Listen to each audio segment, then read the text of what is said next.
is a dessert wine, and you'll see these smaller, slender dessert wine bottles. So all the ice wine we produce is put up on the bar here in front of you. And it's called ice wine because we use frozen grapes to produce it. Now, ice wine was actually discovered first in Germany in the late 1700s, but like I said, now most of it is coming out of this area. So what we're doing is simply leaving the grapes on the vine until they freeze. So it has to be -8 to -15 degrees Celsius. So it's well below zero. The grapes are frozen solid, and because they've stayed on the vine for such a long time, a lot of the waters have dehydrated and the sugars have really become concentrated.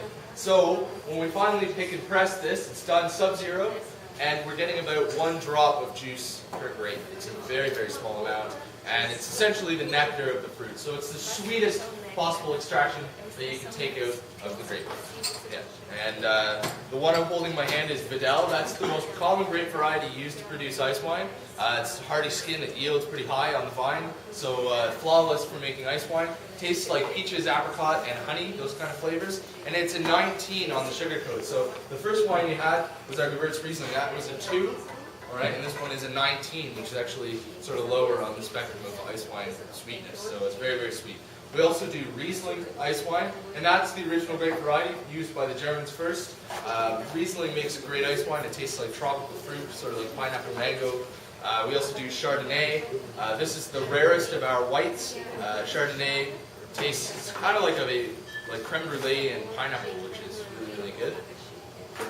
We also do red ice wines, and reds were actually created here for the first time only about 15 years ago, so they're a really new style.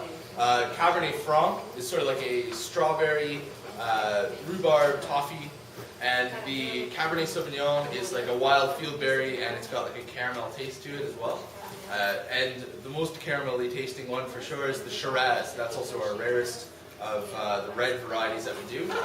And we've got a couple others. We do a 2002 Cabernet Sauvignon barrel aged, and the sparkling as well. And this is really, really rare stuff. The sparkling Vidal from 2004, and our current release, 2008, is our sparkling Cabernet. And that's actually the very first red ice wine done in a sparkling style.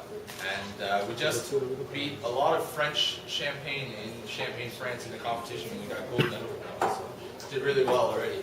So it's already poured. Great.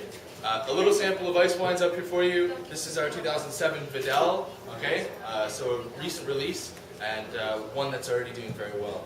And I don't think you mentioned you don't want to do a big glass like you would a table wine. It's something that you have like after dinner with cheese and crackers and fruit. You have 1 to 2 ounces like you would a liqueur. So just keep in mind, because it is very sweet. You treat it like a liqueur. It's like adult candy.